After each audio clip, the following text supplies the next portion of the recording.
Open the pod bay doors, Hal. I'm sorry, Dave. I'm afraid I can't do that.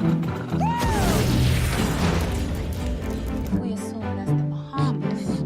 544 miles per hour, 46, 56 degrees.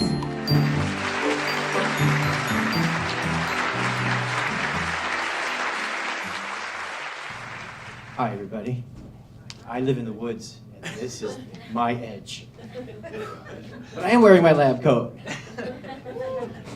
All right, so I guess that makes me a scientist.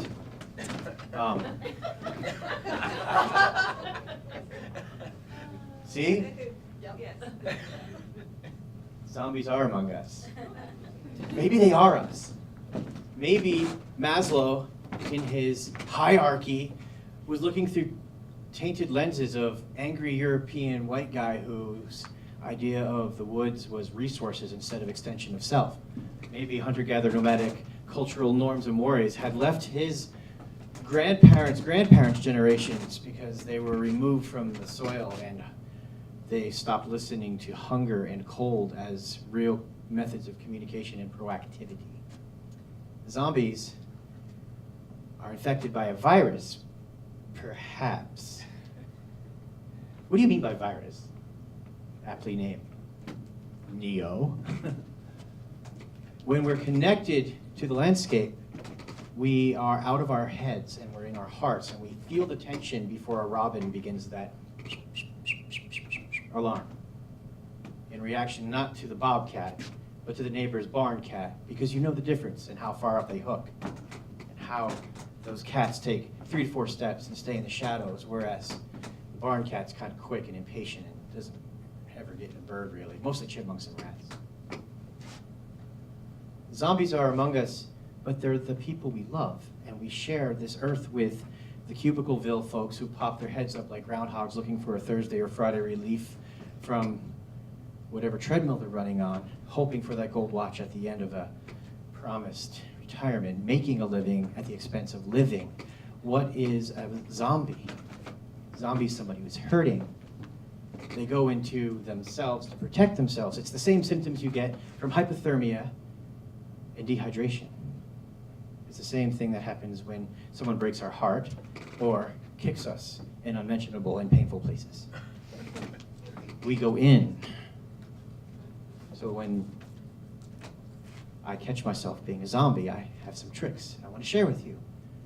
Some methodology towards the cure. Now it's tough. I'm not going to lie, it's tough. Our brains pattern beyond our genetics. You understand that beyond our genetics, you are only 2 things. The environment you choose to immerse yourself in and what you focus on in that environment. That's what creates who we are. That's a powerful thing. We call that choice. And then the other piece is awareness. So one of the doorways back to humanity, back to life, sorry, this came to me, is slowing down. From the beta state of mind, I don't know how many hertz it is, but it's in neuroscience, they call this the flight or fight response, to an alpha state, the relaxed, timeless state. So Grandfather Ray would say, just be fully present for 1 complete breath. Breathe fully. Get yourself out of this. It's a 2-year-old lab chasing its tail. Get out there. And then next, after that full breath, this is going to sound weird, but it actually releases endorphins. Find something to be really thankful for. It worked for Primo Levi. It worked for folks who found themselves in horrible conditions where they would see other people climbing on their loved ones for a last gasp of air as the Lusitania or the Titanic sunk. That's a zombie. A zombie is somebody who can cut you off without giving you direct eye contact on the road or in the salad bar. A zombie is, I'm just doing my job. I know I turn into a zombie if I'm doing a cash register job for more than 3 hours. I can feel it. So.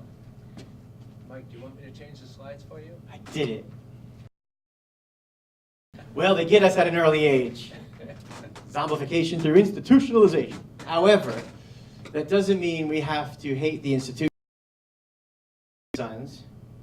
This is Dakota, the tall one. I don't know how to do the arrow. Got it. That's Dakota. And that's Ryan. So Dakota is in 3rd grade showing his little brother the ropes, right? And he says, "Can I tell him, Dad?" And I'm like, "Oh, no," because I know what he's going to say. As they're walking into the school, he says, "Ryan."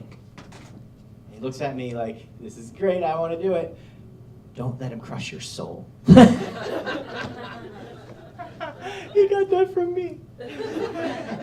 And I felt really ashamed that I said it to him, but I felt it. At the time, tears were coming out of my eyes as I put my first child into the institution. He's an artist. He can still call in squirrels, and he walks with deer. And he's been stalked by bobcat like 8 times.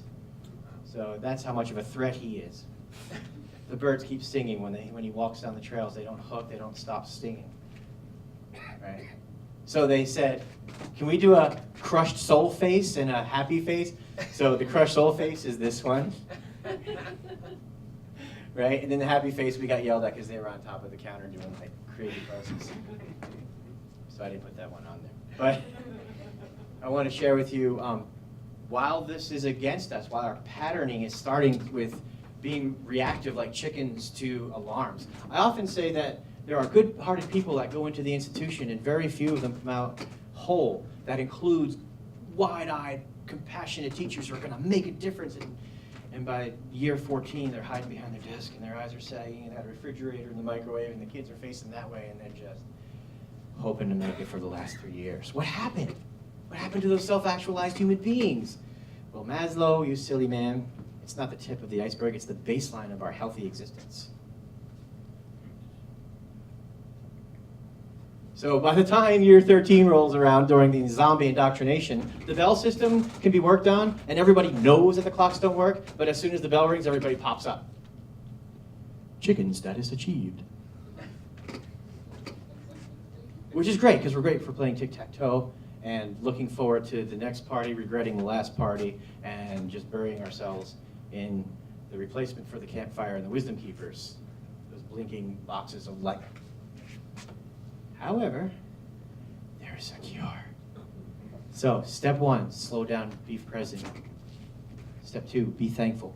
Step 3, and these are symptoms of a whole human being brought to us by the Lakota Nation, specifically Gilbert Walking Bull, who before he crossed said, "You got to tell these people there's a difference between cultural appropriation and cultural misappropriation. When we come out of the res, we come out of an angry culture, and it's righteous grief, and we deliberately share these skills with anyone who will listen.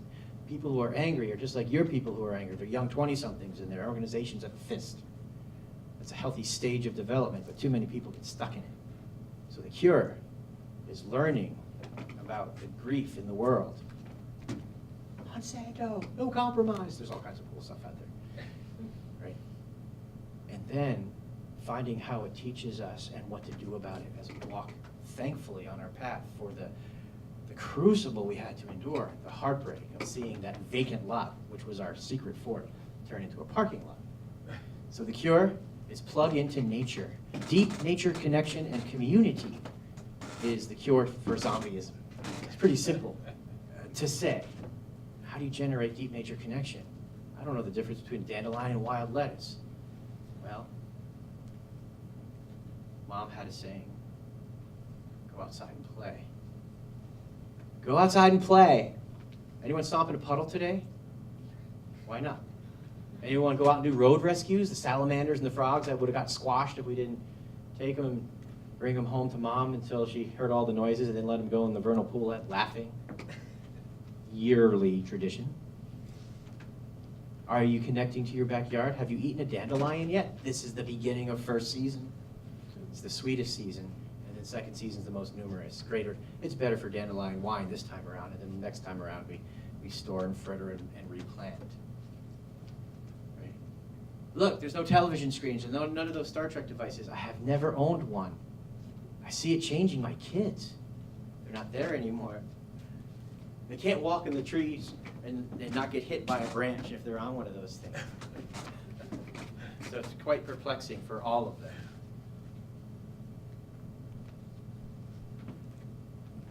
So if you see this movie and you're looking at zombies as something that is different from us and a threat to us, it's ironic. That's irony. What I look at when I see Night of the Living Dead is a cycle of fear story being told about a them that threatens an us. And there's too much of that going on in the world. That should be relegated to adolescents, and adults should hold their space to welcome them out of that crucible into full humanity in a way where they know who they are, self-actualization, and where they are, deep nature connection. And when you say who they are, that means you. What gets you out of bed in the morning that excites you? What is your passion? Are they aligned? How do you walk with both feet on that path of non-zombiehood? We call it humanity, being human. Oh, that's it. I went over. I wrecked it. Sorry. So, I'm going to introduce this movie with a simple look at this through the zombies' point of view. If they eventually get enough brains, will they start creating works of art? And the whole brains thing, why are we so obsessed with brains? Maybe it was a story on what happens when this goes away completely because we're too much in here. And here, for you, Night of the Living Dead. Thank you.